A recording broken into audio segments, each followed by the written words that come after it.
नमस्कार दोस्तों, आइए आज सुनते हैं रेनू मंडल जी द्वारा लिखी कहानी कश्मकश। सुनील, ऋतु तुम्हारे लायक ही कहाँ है। पता नहीं उस जैसी साधारण लड़की से तुमने शादी कैसे कर ली। तुम उसके साथ कभी खुश नहीं रह सकते। नैना की बात पर सुनील ने क्या प्रतिक्रिया दी। मम्मी को फोन मिलाने के लिए बढ़े हुए हाथ यकायक रुक गए। क्या कहूँगी मैं उनसे। यही ना कि सुनील अब पहले वाले सुनील नहीं रहे, बदल गए हैं, विश्वासघात कर रहे हैं मेरे साथ उनके जीवन में। नहीं नहीं, ऐसा मैं कदापि नहीं कह सकती। क्या गुजरेगी माँ बाप के दिल पर, भाई भाभी की नज़रों में क्या सम्मान रह जाएगा मेरा। हमारे समाज की यही तो विडंबना है। लड़की सुखी है तो सबके सिर आंखों पर होती है, और दुखी है तो सबकी आलोचनाओं का केंद्र बिंदु होती है। कितने प्रयत्नों के बाद विवाह हुआ था मेरा। 2 साल तक पापा मैट्रिमोनियल साइट्स की खाक छानते रहे थे। कई जगह बात बनते बनते रह गई। कभी तो पैसा आड़े आ गया, और कभी मेरा सांवला रंग रूप लड़के को नहीं भाया। आखिर सुनील मेरी जिंदगी में आए, जिन्होंने मेरे रंग रूप को नहीं, मेरी योग्यताओं को परखा। और 2-4 मुलाकातों के बाद उनका विवाह प्रस्ताव आ गया। खुशी के मारे मेरे पाँव नहीं पड़ रहे थे जमीन पर। 1 साल कैसे बीत गया पता ही नहीं चला। फिर अचानक ही मेरी खुशियों को किसी की नज़र लग गई। उस दिन को शायद ही मैं कभी भुला पाऊँ। उस शाम सुनील ऑफिस से लौटे तो उनके साथ एक खूबसूरत युवती को देख मैं चौंक उठी थी। यह नैना है। 2 साल पहले मेरी कंपनी में काम करती थी। विवाह करके लंदन चली गई। सुनील ने उसका परिचय दिया। मैंने मुस्कुराकर नैना का स्वागत किया। चाय पीने और डिनर करने में रात के 10 बज गए। मैंने महसूस किया बातों के दौरान नैना मेरी उपेक्षा कर रही थी, किंतु हो सकता है यह मेरा वहम हो। यह सोचकर मैंने अपने दिमाग से यह बात निकाल दी। रात में सुनील ने बताया, नैना काफ़ी परेशान है, उसका डिवोर्स हो रहा है। डिवोर्स? मगर किस लिए? कोई बड़ी वजह नहीं, बस छोटी छोटी बातों में आए दिन होने वाले झगड़ों से तंग आकर दोनों ने अलग होने का फैसला कर लिया।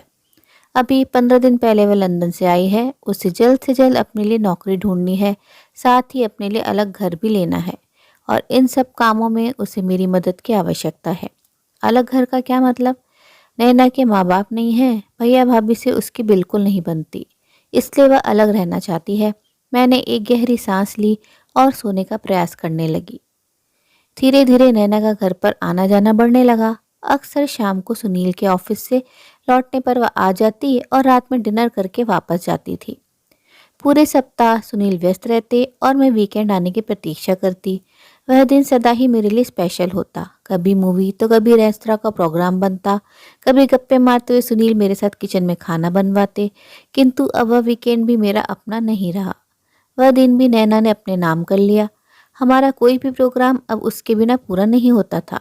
मुझे झुंझलाहट तब होती जब सुनील भी पूरे जोश खरोश के साथ उसका स्वागत करते। इन बातों का असर मेरी वैवाहिक जिंदगी पर पड़ने लगा। नैना के साथ मैं पहले दिन से ही सहज नहीं रही। उसकी कौन सी बात मुझे कचोटती थी? उसका सुनील पर जरूरत से ज़्यादा अधिकार जताना, या फिर उसका सुनील से बेहद खुला व्यवहार। सुनील हमेशा कहते वह परेशान है, किंतु मुझे उसकी बातों से कभी एहसास नहीं हुआ कि अपने डिवोर्स का उसे किंचित मात्र भी अफसोस है। मैंने कई बार सुनील को समझाना चाहा, नैना का इतना आना जाना ठीक नहीं, किंतु सुनील सदैव मेरी बात हंसकर टालते रहे। मुझे लगने लगा मेरे और सुनील के बीच दूरी आ रही है। उस दिन सुनील का बर्थडे था। शाम को हम दोनों पहले पिक्चर फिर डिनर के लिए जाने वाले थे। मैं तैयार हुई। गुलाबी रंग की साड़ी पहन मैंने स्वयं को आईने में निहारा। तभी पीछे से सुनील ने मुझे अपनी बाहों में ले लिया। अभी उनके होठों ने मेरी गर्दन का स्पर्श किया ही था कि कॉल बेल बजी। सुनील ने दरवाज़ा खोला। हैप्पी बर्थडे, बड़ी अदा से मुस्कुराते हुए नैना ने घर में प्रवेश किया। भाई, तुमने मुझे बताया नहीं था कि आज तुम्हारा बर्थडे है, किंतु मुझे याद था। कमाल की स्मरण शक्ति है तुम्हारी। फिर इसी खुशी में पार्टी हो जाए। हाँ हाँ, क्यों नहीं, हम दोनों पिक्चर जा रहे हैं, तुम भी चलो। नैना तुरंत तैयार हो गई। मेरे समस्त उत्साह पर पानी फिर गया। गुस्से और बेबसी के कारण मेरी आंखें छल छला आई। मूवी देखने में फिर मेरा मन नहीं लगा। डिनर के दौरान भी मैं खामोश रही।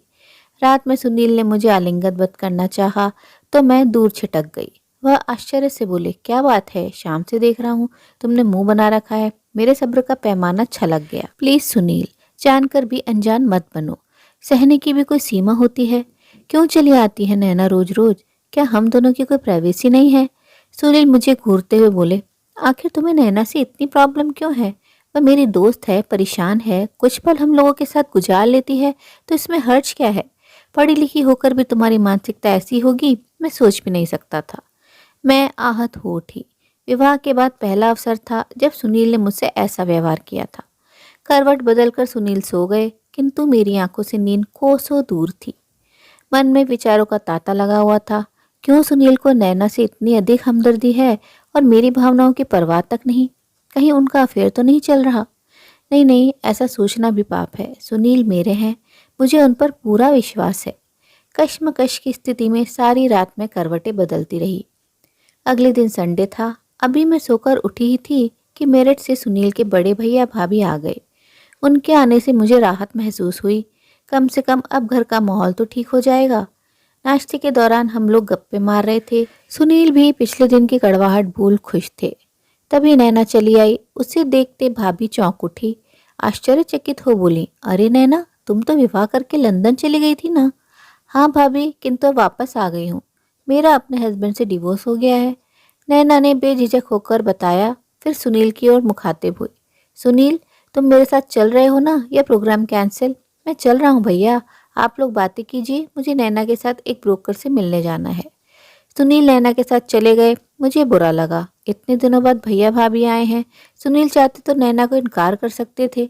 मैं कॉफ़ी बनाने किचन में आ गई। कॉफ़ी लेकर ड्राइंग रूम की ओर बढ़ी। तभी भैया की आवाज़ मेरे कानों में पड़ी। वे भाभी से पूछ रहे थे, ये नैना वही लड़की है ना जो सुनील की कंपनी में काम करती थी? बिल्कुल वही है। सुनील इससे शादी करना चाहता था, किंतु यह एक एनआरआई से शादी करके लंदन चली गई। खैर, जो होता है अच्छे के लिए ही होता है। इतनी तेज तर्रार लड़कियां रिश्ते निभाना नहीं जानती। ईश्वर ने हमारे सुनील को बचा लिया। प्लीज नंदा, ये सब बातें यहाँ मत करो, कहीं ऋतु न सुन ले, भैया बोले। ठीक है, नहीं करूंगी, किंतु तुम सुनील को समझा दो, अब उसका नैना से मिलना जुलना ठीक नहीं। तुमने शायद देखा नहीं, नैना के आते ही ऋतु का चेहरा कैसा उतर गया था। नंदा भाभी बोली, नंदा, सुनील सिर्फ नैना की मदद कर रहा है। मैं अपने भाई को अच्छी तरह जानता हूँ, वह कभी कोई गलत काम नहीं करेगा। भैया भाभी की बातें सुनकर मेरे पैरों तले जमीन खिसक गई। दीवार का सहारा न लिया होता तो चक्कर खाकर जमीन पर गिर जाती। हे भगवान, सुनील नैना से शादी करना चाहते थे और उन्होंने मुझे बताया तक नहीं। वैवाहिक जीवन की बुनियाद विश्वास पर टिकी होती है। विश्वास ही न रहा तो रिश्ता कैसा? किसी तरह मैंने स्वयं को संभाला और कॉफी लेकर कमरे में आई। भैया भाभी 3 दिन हमारे साथ रहे। इस दौरान मैंने स्वयं को सहज रखने का भरसक प्रयास किया, किंतु उनके जाते ही पीड़ा के अथाह सागर में मैं डूब गई। हर पल दर्द की तीखी लहर शरीर में दौड़ती रही। दिमाग नैना के इर्द गिर्द ही घूमता रहा। सुनील ऑफिस चले जाते और मैं पलंग पर पड़ी विचारों में खोई रहती। नैना से शादी करने की सुनील की इच्छा अधूरी रह गई, किंतु उनके अवचेतन मन में आज भी उसे पाने की इच्छा बरकरार है। आज भी वह उससे प्यार करते हैं, तभी तो वह उसकी किसी बात से इनकार नहीं करते। मेरी भावनाओं की उपेक्षा कर उससे इतना मिलते जुलते हैं। सुनील से रिश्ता पक्का होने पर मेरी सहेली वंदना ने कहा था, ऋतु, बुरा मत मानना, तेरी जगह मैं होती तो इस रिश्ते से इनकार कर देती। पत्नी को हमेशा पति से अधिक खूबसूरत होना चाहिए, तभी पति उससे बनकर रह सकता है। तुझे पता नहीं आदमियों की फितरत कैसी होती है। उस समय मुझे लगा था वंदना को मेरे भाग्य से ईर्ष्या हो रही है, तभी वह मुझे ऐसी सलाह दे रही है, किंतु आज लग रहा है वंदना की बात सही थी।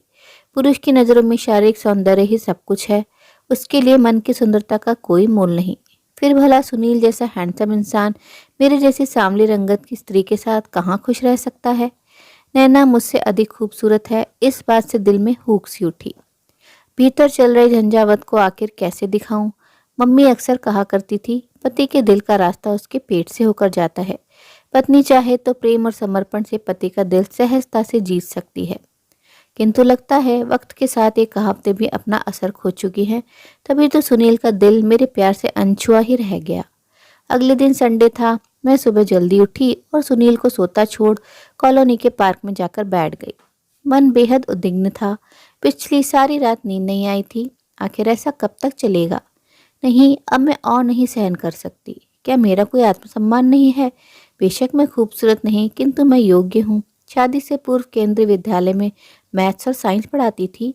दिल्ली से तबादला हो जाने के कारण मैंने वह नौकरी छोड़ दी। अब मैं पुनः आत्मनिर्भर बनूंगी, किंतु इससे भी पहले सुनील से बात करना बेहद आवश्यक है। मेरी शराफत को सुनील मेरी कमजोरी समझ बैठे हैं। मैं उन्हें दिखा दूंगी मैं कमजोर नहीं। नैना का साथ उन्हें छोड़ना ही पड़ेगा, अन्यथा। मन ही मन फैसला कर मैं उठी और घर की ओर चल दी। घर के बाहर पहुंच मेरे पांव ठिठक गए। दरवाजा खुला था। नैना की आवाज़ साफ सुनाई दे रही थी। धड़कते हृदय से मैं सुनने लगी। वह बोली, सुनील, कई दिनों से तुमसे एक बात कहना चाहती थी। मेरे एक गलत फैसले ने मुझे तुमसे दूर कर दिया था, किंतु अब मैं अपनी भूल सुधारना चाहती हूँ। मैं तुमसे प्यार करती हूँ सुनील, तुम्हारे साथ रहना चाहती हूँ हमेशा के लिए। ये क्या बोल रही हो तुम? जानती हो ना कि मैं विवाहित हूँ। जानती हूँ सुनील, और यह भी जानती हूँ कि प्यार तुम मुझसे करते हो। ऋतु तुम्हारे लायक ही कहाँ है। पता नहीं उस जैसी साधारण लड़की से तुमने शादी कैसे कर ली। तुम उसके साथ कभी खुश नहीं रह सकते। अपनी बकवास बंद करो नैना, गुस्से में सुनील चिल्लाए। मैं कभी सोच भी नहीं सकता था कि तुम इतना गिर जाओगी। मेरी दोस्ती को मेरा प्रेम समझने लगोगी। ठीक है, किसी जमाने में मैं तुमसे विवाह करना चाहता था, किंतु जब तुमने गौरव से विवाह किया उस दिन से मैंने तुम्हें अपने मित्र से अधिक कुछ नहीं समझा। अरे मैं तो मित्रता के नाते तुम्हारी मदद कर रहा था, किंतु अब मुझे एहसास हो रहा है कि वह मेरी बहुत बड़ी भूल थी। तुम्हारी नज़र में ऋतु साधारण है, किंतु मेरी नज़र में वह तुम जैसों से कहीं अधिक सुंदर है। क्योंकि उसका मन सुंदर है, वह रिश्ते निभाना जानती है। उसके लिए उसका पति और परिवार सर्वोपरि है। किंतु ये बातें तुम्हारे स्तर से बहुत ऊंची हैं, तुम इन्हें नहीं समझोगी। इसलिए बेहतर होगा यहाँ से चली जाओ और दोबारा इस घर में कदम मत रखना। कमरे में खामोशी छा गई। पैर पटकते हुए नैना घर से चली गई। सुनील की बातों से मेरा मन द्रवित हो गया। वह मुझसे इतना प्रेम करते हैं और मैं उनके बारे में क्या क्या सोच रही थी। इंसान की फितरत भी अजीब होती है। कभी कभी हम ऐसी समस्या से परेशान होते हैं जिसका हमारे जीवन में अस्तित्व होता ही नहीं है।